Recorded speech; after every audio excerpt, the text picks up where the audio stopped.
Hey guys, I thought it might be interesting if I did a quick primer on the distinction between the Freudian and the Jungian interpretation of dreams. Jung and Freud agreed to a certain extent about the nature of dreams and the activity of dreaming, but they diverged, at a certain point.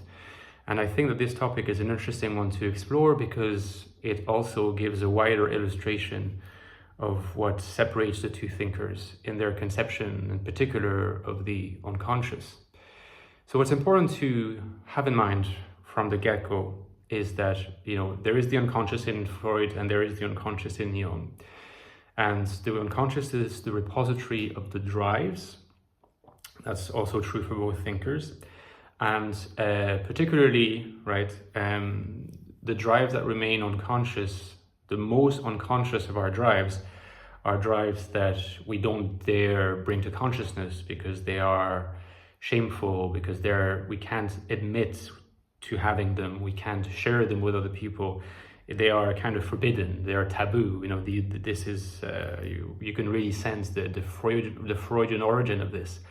And for this reason, what the dreams do as a function of the unconscious, dreams are a function of the unconscious like other functions of the unconscious, is that they offer a mechanism of compensation. Compensation is a crucial term in psychoanalysis, whether you look at Freud or at Jung. And the idea is that the unconscious is always in a compensatory position vis-a-vis the conscious.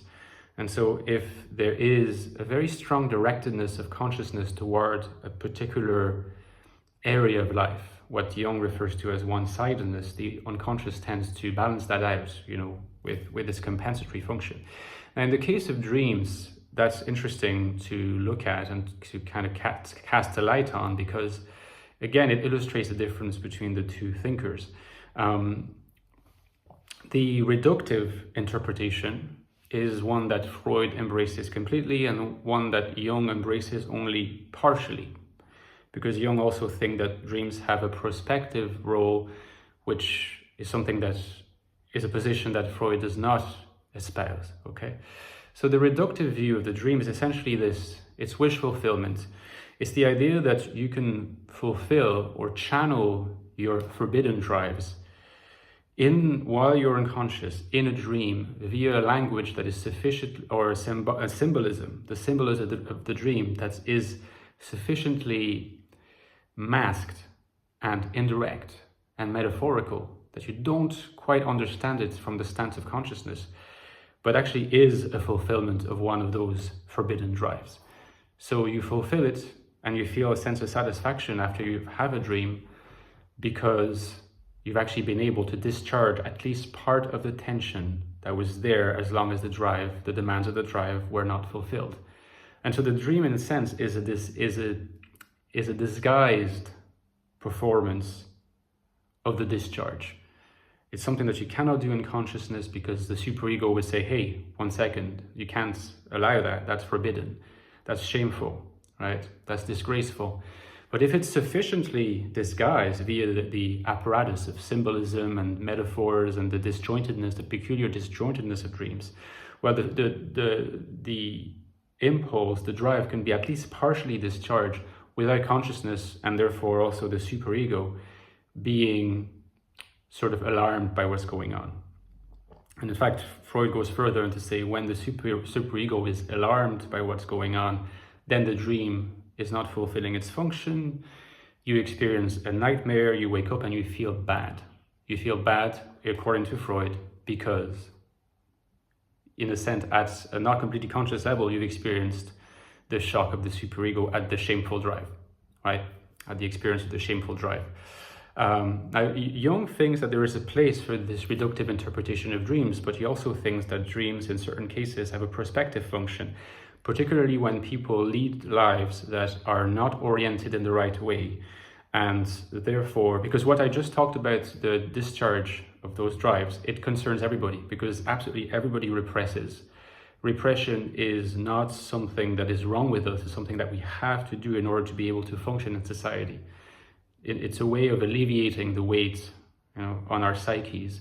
by consigning some of it to the oblivion of unconsciousness. We do that as a defense mechanism that is absolutely necessary, but therefore there is this compensation of the unconscious, in part performed by the dream, which is a kind of one of the most familiar tools that we have to look at the functioning of the unconscious. But what Jung thinks is that in the case of certain people, not everybody in this case, certain people the way that they are directing themselves, towards certain goals in life is really out of whack. It's really out of sync. They're not actually fulfilling their potential. They're going in the wrong direction. What Jung argues is that there are dreams that have this prospective function where what happens is that they're not aimed at discharging a shameful drive, but actually providing you information in archetypal, symbolic form of future decisions and future orientations that you ought to embrace in order to provide a corrective to the path that you're following in conscious life. And that's the prospective or the finalist interpretation of the dream. So you have the causalist interpretation, which is the reductive one of Freud that Jung shares with Freud to a degree, and then the prospective, where the dreams, in a sense, are speaking to us in symbolic language, in archetypal language, because the archetypes, in a sense, they have been through everything, they're condensed, so much accrued knowledge that they are able to predict the future in some ways and to guide you toward the decisions that you ought to be making. In the sense, for a dreamer to understand those particular dreams is crucial, whereas they might not really need to understand the reductive kinds of dreams because they perform their function and that's it. Okay, so these are the two different types of dreams in Freudian and Jungian psychoanalysis. Let me know in the comments what you think, if you thought that was helpful. Don't forget, I've written a book on the INFJ called The Infinite Soul, came out recently, INFJ Life in the Modern World, to live a productive, purposeful and full, rich life in a world that is often hostile to us.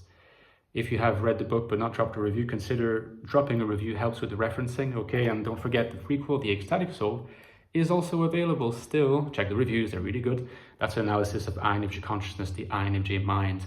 Again, like I said, check the reviews, see if you might be interested in those books. And don't forget, I also have a Patreon page at the link below. My channel depends on your contributions, and they are the lifeblood of the channel. So I thank you so much to my supporters. You can access bonus content there, some readings of Jung, excerpts from Jung.